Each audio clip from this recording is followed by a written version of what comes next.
This channel does not promote any violent, harmful, or illegal activities. All content provided by this channel is meant for an educational purpose only. একটা বিষয় খেয়াল করেছেন, দিকে দিকে সোনার দোকানে ডাকাতি হচ্ছে আর অপরাধের ধরনও কার্যত একই রকমের। এই নিয়ে TV9 বাংলার অন্তর্তদন্তে উঠে এলো চাঞ্চল্যকর তথ্য। রানীগঞ্জ হোক বা ডোমজুর, দুটি ডাকাতিতে বিহার যোগ স্পষ্ট। জানেন, প্রতিটি অপারেশনের আগে খোলা হয় কন্ট্রোল রুম।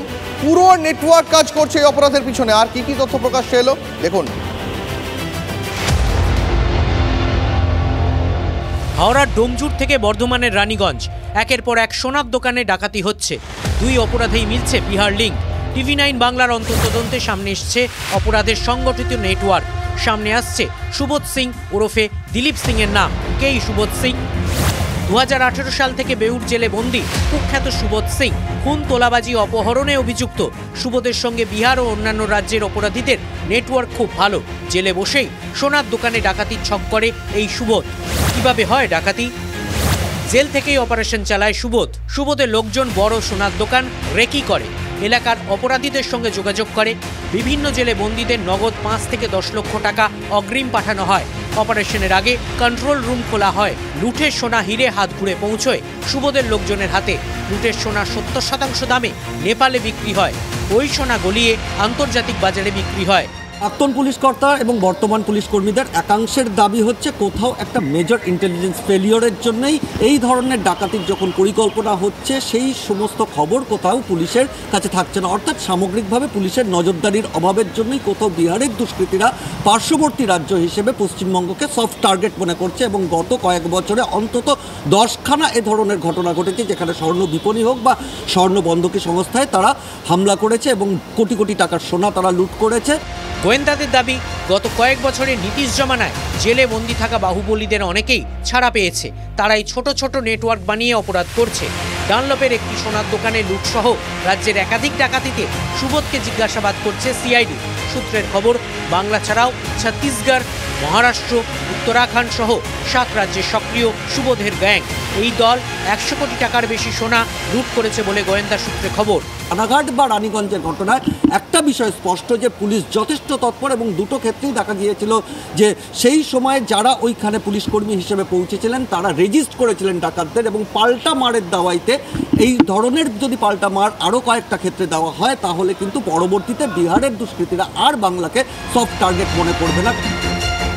সিজার মণ্ডলের রিপোর্ট, TV9 বাংলা। একের পর এক ডাকাতিতে উদ্বিগ্ন স্বর্ণ ব্যবসায়ীরা ও পুলিশ। সতর্কতামূলক ব্যবস্থা নিতে পুলিশের সঙ্গে বৈঠক ব্যবসায়ীদের। নারায়ণগড় থানায় ব্যবসায়ীদের ডেকে সচেতন করল পুলিশ। দোকানে CCTV ক্যামেরা ঠিক মতন কাজ করছে কিনা পরীক্ষার সুপারিশ পুলিশের। পশ্চিম মেদিনীপুরের অন্য থানাতেও সচেতনতা বৈঠক পুলিশের।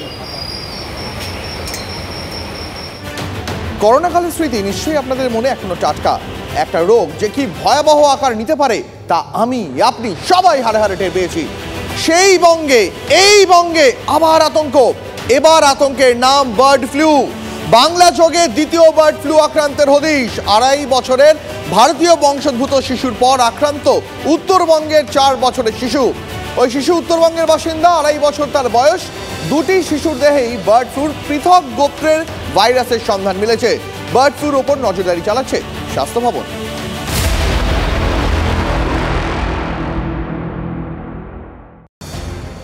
2019-এর পর 2024 মানব দেহে বার্ড ফ্লু ভাইরাসের হদিশ মিলল। এই রাজ্যেই 2 শিশুর দেহে মিলেছে বার্ড ফ্লু এর ভাইরাস। উত্তরবঙ্গের বাসিন্দা 4 বছরের শিশুর দেহে H9N2 গোত্রের ভাইরাসের সন্ধান মিলেছে। উত্তরবঙ্গের ঘটনায় নমুনা সংগ্রহ করেছে প্রাণী সম্পদ বিকাশ দপ্তর। 4 বছরের শিশুর দেহে প্রাপ্ত ভাইরাসের সন্ধান পশ্চিমবঙ্গে প্রথম। 26শে ফেব্রুয়ারি থেকে হাই ফিভার, প্রবল শ্বাসকষ্ট সঙ্গে তলপেটে ব্যথা শুরু হয় উত্তরবঙ্গের ওই শিশুর। 3রা ফেব্রুয়ারি সরকারি হাসপাতালে ভর্তি হয় ওই শিশু। নমুনা পরীক্ষায় H9N2 ভাইরাসের সন্ধান DRDL ল্যাবে। 1 মে ওই শিশুকে অক্সিজেন সাপোর্টে হাসপাতাল থেকে ছাড়া হয়। অন্যদিকে ফেব্রুয়ারিতে কলকাতায় এসে আক্রান্ত 2.5 বছরের শিশু। তার শরীরে মেলে H5N1 গোত্রের ভাইরাস। বছর 10 আগে বার্ড ফ্লুর H5N1 গোত্রের ভাইরাস রীতিমতো সারা ফেলে দিয়েছিল। এর আগে চীন, মহারাষ্ট্রে বার্ড ফ্লুর এই গোত্রের ভাইরাসের সন্ধান মিলেছে। জানা গেছে, ফেব্রুয়ারির শেষে সিঙ্গাপুর হয়ে অস্ট্রেলিয়ায় ফেরে ওই শিশু। অস্ট্রেলিয়ায় জ্বরের উপসর্গ পরীক্ষায় বার্ড ফ্লু ধরা পড়ে। WHOর মাধ্যমে রাজ্য স্বাস্থ্য দপ্তরে খবর পৌঁছয়। কলকাতায় শিশু সংস্পর্শে আসা লোকজনকে পরীক্ষা করা হয়। সূত্রের খবর, পরীক্ষায় আতঙ্কিত হওয়ার মতো কিছু মেলেনি। ফেব্রুয়ারি ঘটনায় রিপোর্ট মেলে মে মাসে। দুই শিশুই আপাতত সুস্থ। পরপর আক্রান্তের হদিশে বার্ড ফ্লুর পরিস্থিতির উপর নজরদারি চালাচ্ছে স্বাস্থ্য ভবন। ট্রেসিংটা দরকার ফার্স্ট, এবং সেইখানে জোর করে প্রিকশন দিতে হবে হিউম্যান বিংয়েছে। This is the first thing. কোনটা সিভিয়ার হবে কোনটা সিভিয়ার হবে না, পারতপক্ষে তো সিভিয়ার হয় না, কিন্তু এই কেসটা তো হয়েছে। সুতরাং সেইখানে কিন্তু আমাদের টেস্টগুলো করতে হবে, প্রপার সার্ভিলেন্স করে। যেখানে মুরগির ডেথ হচ্ছে, হাঁসের ডেথ হচ্ছে, সেইখানে কিন্তু ভালো করে টেস্ট করে ওই জায়গা থেকে কন্ট্রোলটাকে ব্লক করতে হবে। তাহলেই আমার মনে হয় আমাদের ওই আতঙ্কের জায়গাটা আর থাকবে না। এক নজরে দেখে নেব কিভাবে সংক্রমণ হচ্ছে। পাখির সংস্পর্শে এলে তবেই সংক্রমণ। মানুষ থেকে সংক্রমণের ঘটনা বিরল। বার্ড ফ্লুতে মৃত্যুর সম্ভাবনা 60%। এখনো পর্যন্ত মেক্সিকোতে বার্ড ফ্লুয়ে একজনের মৃত্যু হয়েছে। বার্ড ফ্লুর উপসর্গ: মাত্রাতিরিক্ত জ্বর ও মাথা ব্যথা, পেশিতে ব্যথা, শ্বাসকষ্ট, খিঁচুনি, সর্দি কাশি, পেটে যন্ত্রণা, গলায় ব্যথা, ফুসফুসে সংক্রমণ। কিভাবে বার্ড ফ্লু এড়াবেন? আক্রান্ত পাখি, হাঁস, মুরগির কাছে যাবেন না। মাংস বা ডিম খেলে ভালো করে রান্না করতে হবে। রান্না করা এবং কাঁচা মাংস আলাদা আলাদা জায়গায় সংরক্ষণ করতে হবে। হাত ধোয়ার পর খেতে হবে। আতঙ্কিত না হয়ে সতর্ক থাকার পরামর্শ চিকিৎসকদের। মানুষের পাশে TV9 Bangla. Sourav Dutta report, TV9 Bangla. আর নজর রাখবো এই মুহূর্তে আরো একটি গুরুত্বপূর্ণ আপডেটে। আপনাদের জানিয়ে রাখি, আক্রান্ত 4 বছরের শিশু মালদার কালিয়াচকের বাসিন্দা। প্রাণী সম্পদ দপ্তরের সঙ্গে যৌথভাবে নজরদারি চালাচ্ছে স্বাস্থ্য ভবন। 29,000 পাখির রক্তের নমুনা সংগ্রহ করেছে প্রাণী সম্পদ দপ্তর। পাখির রক্তের নমুনায় ভাইরাসের অস্তিত্ব মেলেনি বলেই সূত্রের খবর। নজরদারি প্রক্রিয়ায় পরবর্তী ধাপের জন্য আগামীকাল অর্থাৎ বৃহস্পতিবার মালদায় যাচ্ছে স্বাস্থ্য ভবনের 10 জনের প্রতিনিধি দল। 1 ফোঁটা রক্তের জন্য হাহাকার। একে গরম, তার উপর প্রায় 1.5 মাসেরও বেশি সময় ধরে চলেছে ভোট পর্ব। এই জোড়া ফলায় জেলায় জেলায় রক্তের সংকট। আজ আপনাদের দেখাবো পূর্ব মেদিনীপুরের পরিস্থিতি। দেখুন, পূর্ব মেদিনীপুরের ব্লাড ব্যাঙ্কগুলিতে রক্তের খরা। যোগান প্রায় তলানিতে এসে ঠেকেছে। রক্তের যোগান দিতে হিমশিম খাচ্ছে কর্তৃপক্ষ। এমনকি সরকারি ওয়েবসাইট তেমনই ইঙ্গিত দিচ্ছে। জেলার মুখ্য স্বাস্থ্য আধিকারিক থেকে স্বেচ্ছাসেবী সংস্থার কর্মীরা সবাই এই পরিস্থিতির জন্য গরম আর ভোটকেই দায়ী করছেন। প্রত্যেক বছরই গ্রীষ্মকালে একটা সংকট দেখা দেয়। বিভিন্ন কাজে ব্যস্ত ছিল আর কি, নির্বাচন সংক্রান্ত বা অন্য বিষয়। তো ফলে রক্তের যে সমস্ত ক্যাম্পগুলো রেগুলারলি হয় সেগুলো খানিকটা ঘাটতি পড়েছে। কিছুদিন আগে 5 মেতে আমরা ব্লাড ডোনেশন ক্যাম্প একটা করেছি, এবং আরও যেসব সংস্থাগুলো আছে ওদেরকেও আমরা রিকোয়েস্ট করছি এবং প্রত্যেকেই এগিয়ে আসার আশ্বাস দিয়েছে। ব্লাড ব্যাঙ্কে রক্ত নেই, কর্তৃপক্ষ স্পষ্ট জানিয়ে দিচ্ছে ডোনার আনুন, রক্ত নিয়ে যান। এদিকে ডোনার জোগাড় করতে গিয়ে কালঘাম ছুটছে রোগীর পরিজনদের। তমলুক ব্লাড ব্যাঙ্কে কি ব্লাড নেই? বলছি যে এই পজিটিভ রক্ত আমাদের কাছে নেই, অন্য কোনো এই পজিটিভ রক্ত আনতে হবে, মানে ডোনার থাকলেই তবেই দেবে, নাহলে দিচ্ছে না। রক্ত পেয়েছেন?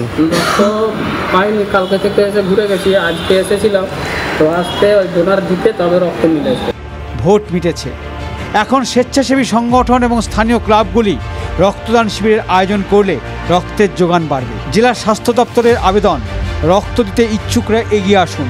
সরাসরি ব্লাড ব্যাঙ্কে গিয়ে রক্ত দেওয়ার আবেদন করছেন তারা।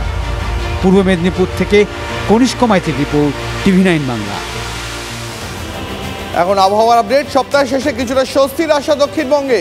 শনিবার থেকে বৃষ্টি বাদলার সম্ভাবনা বাড়ছে, তবে আগামী 3-4 দিনও বর্ষার আগমনের কোনো আশা নেই। বিক্ষিপ্ত ঝড় বৃষ্টি আপাতত ভরসা দক্ষিণবঙ্গের।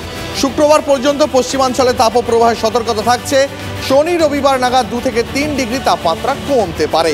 তবে উত্তরে সক্রিয় বর্ষা। শুধু তাই নয়, উত্তরবঙ্গ সিকিমে দুর্যোগ। উত্তরের 3 জেলায় জারি লাল সতর্কতা। সতর্কতা জারি হয়েছে জলপাইগুড়ি, কোচবিহার, আলিপুরদুয়ারে। বাংলার পাহাড় ও সিকিমে জারি কমলা সতর্কতা। দার্জিলিং, সিকিম, কালিম্পংয়ে ধসের আশঙ্কা রয়েছে। জলস্তর বাড়তে পারে তিস্তা জলঢাকায়।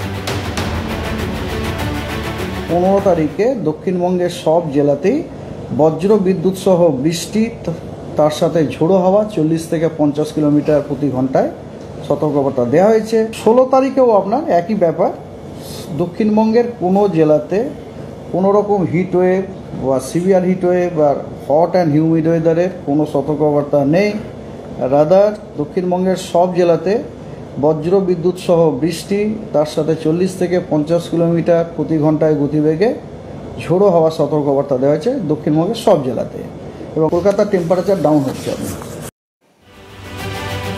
আগামী কয়েকদিন আবহাওয়া কেমন থাকবে সে তো আপনাদের জানালাম। এবার বলবো আজ সন্ধ্যায় কি হতে পারে। কয়েকটি জেলার জন্য সুখবর। সন্ধ্যায় পুরুলিয়া, বাঁকুড়ায় বিক্ষিপ্ত বৃষ্টির পূর্বাভাস। সন্ধ্যায় বিক্ষিপ্ত বৃষ্টি হতে পারে পশ্চিম বর্ধমান, বীরভূমেও ঘন্টায় 40 থেকে 50 কিলোমিটার বেগে হাওয়া বইতে পারে, ঘন ঘন বাজ পড়তে পারে। 3 জেলায় জারি কমলা সতর্কতা।